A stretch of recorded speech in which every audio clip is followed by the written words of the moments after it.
चलो देखते हैं कि आज का टॉपिक है प्रकाश का परावर्तन यानी रिफ्लेक्शन ऑफ लाइट।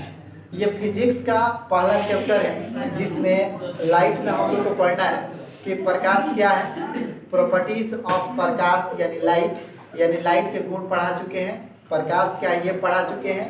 प्रकाश के बाद पढ़ा चुके हैं पदार्थ यानी पारदर्शी, अपारदर्शी, अपारदर्शी, ये पढ़ा चुके हैं। अब ये टॉपिक आता है कि प्रकाश का परावर्तन यानी रिफ्लेक्शन ऑफ लाइट क्या होता है। तो इसमें हम देखेंगे कि क्या होता है, ये कितने प्रकार के होते हैं, कौन कौन होते हैं, ये सब डिटेल में समझते हैं। तो सबसे पहले जानेंगे कि प्रकाश का परावर्तन क्या होता है। तो सबसे पहला बात कि क्या होता है इसको समझते हैं थोड़ा डिटेल में कि एक कोई समतल दर्पण से, ध्यान दीजिएगा समतल दर्पण यहाँ पे हम बना देते हैं इसको समतल दर्पण जो होता है। अब क्या होता है समतल दर्पण, इसको भी डिटेल में हम बताएंगे कि किसी समतल दर्पण या चिकनी या चमकीली सतह हो सकता है, जैसे कि आप लोग आईना में चेहरा देखते हैं वैसे ही दर्पण होता है, उसी को बोला जाता है समतल दर्पण। ठीक है, तो इस पर समझते हैं कि प्रकाश का परावर्तन क्या होता है। उसके बाद समझेंगे कि ये कितने प्रकार के होते हैं, कौन कौन होते हैं, ये सब डिटेल में समझते हैं। तो प्रकाश का परावर्तन कहता है कि किसी माध्यम से आती हुई प्रकाश के किरण, ठीक से समझिएगा,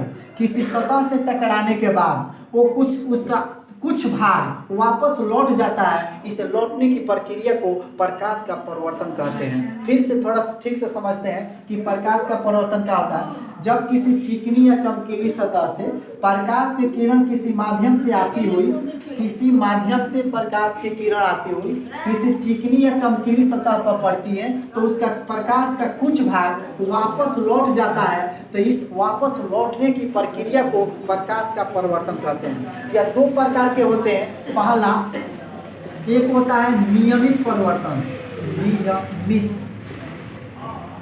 परावर्तन, एक होता है अनियमित परावर्तन। आप समझते हैं कि नियमित परावर्तन क्या होता है और अनियमित परावर्तन क्या होता है, थोड़ा इसको भी डिटेल में समझते हैं। देखिए, नियमित परावर्तन का मतलब होता है कि प्रकाश की किरण आएगी और कुछ अपने नियम के अनुसार जाएगी तो उसको बोलते हैं नियमित परावर्तन।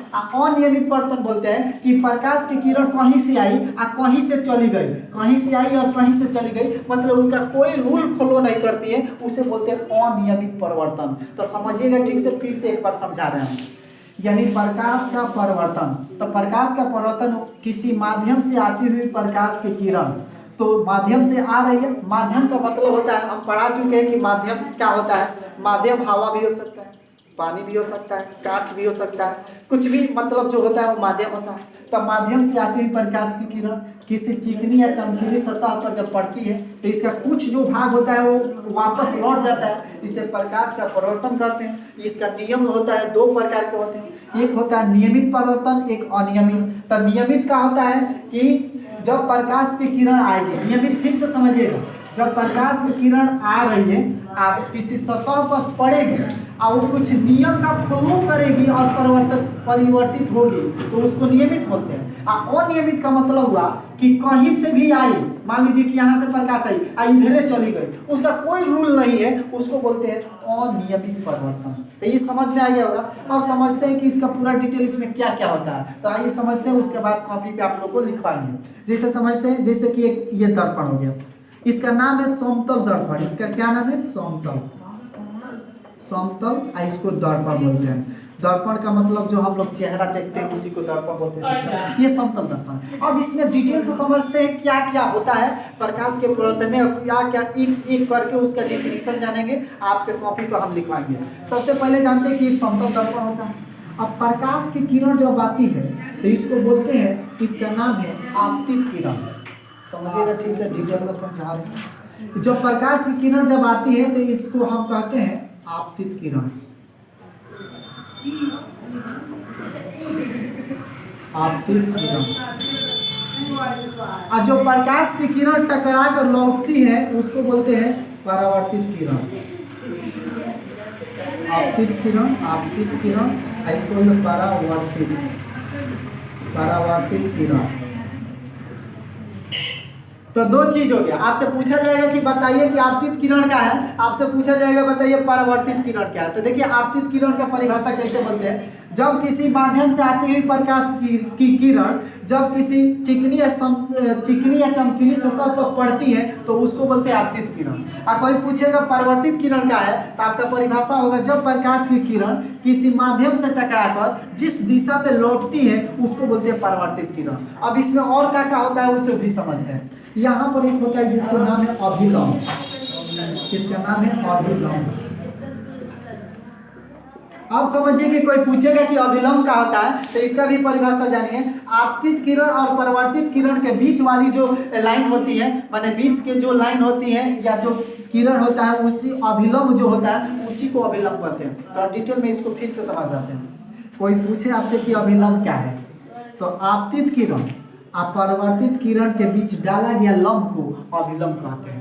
अब चलिए और इसमें जानते हैं क्या होता है। इसको बोलते हैं आपतित किरण अभिलंब के बीच में एक एंगल बनता है आई, एक बनता है परावर्तित और आपतित अभिलंब के बीच, उसको बोलते हैं आर। अब समझते हैं कि इस आई को क्या बोलते हैं, इस आर को क्या बोलते हैं। अब देखिए इस आई को बोलते हैं आपतन कोण, और ध्यान दीजिएगा इस आर का नाम है परावर्तन कोण। अब आपसे कोई पूछेगा कि बताइए कि आपतन कोण क्या होता है, परावर्तन कोण क्या होता है, तो देखिए आपतन कोण का परिभाषा जानिए। आपतित किरण और अभिलंब के बीच बना कोण को आपतन कोण कहते हैं। और कोई पूछेगा कि बताइए परावर्तन कोण क्या होता है, तो परावर्तित किरण और अभिलंब के बीच बना कोण को परावर्तन कोण कहते हैं। अब देखिए प्रकाश के परावर्तन के दो नियम होते हैं। क्या क्या नियम होते हैं दोनों, ध्यान दीजिएगा। जो पहला होता है परावर्तन के भी दो नियम होते हैं, नियमित परावर्तन और नियमित, इसका दो नियम भी होता है। वो दो नियम क्या होता है समझिए। पहला जो नियम होता है कोण आई बराबर कोण आर होता है, इसे पहला नियम कहा जाता है। पहला नियम कहता है कि जो आई एंगल होगा वो आर के बराबर होगा, इसका पहला नियम कहा जाता है। दूसरा नियम क्या होता है समझिए। दूसरा नियम कहता है कि किसी समतल दर्पण पर आपतित किरण, परावर्तित किरण और अभिलंब तीनों एक बिंदु पर होता है। तो ये दूसरा नियम है। पहला नियम क्या बताया कि आपतन कोण परावर्तन कोण के बराबर होता है, और दूसरा नियम जो बताया कि आपतित किरण, परावर्तित किरण और अभिलंब तीनों एक बिंदु पर होता है। तो ये दूसरा नियम है। इसे पूरा डिटेल में कॉपी में लिखवाते हैं जो आप लोगों को और अच्छा से समझ में आ जाएगा। और कॉपी में लिखने के बाद आप लोग फेयर बनाइए और अच्छा से समझेंगे। स्टेप बाय स्टेप प्रकाश का परावर्तन पढ़ाने के बाद, इसका रूल पढ़ाने के बाद अगला जब स्टेप पढ़ाएंगे तो ऐसे ही पढ़ाएंगे, ठीक है।